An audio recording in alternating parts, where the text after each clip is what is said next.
Baseball today lost a legendary figure with ties to Colorado. Back to when the Rockies began with Don Baylor at the helm, and right next to him was Don Zimmer as the bench coach. Don Zimmer today passed at 83. And I don't know anybody in the game of baseball, and he devoted his entire life to the sport. I don't know anybody who came into contact with Zim who did not adore him.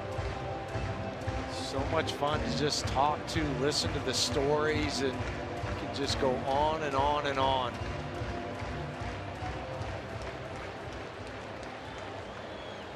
Don had heart surgery a couple of months ago.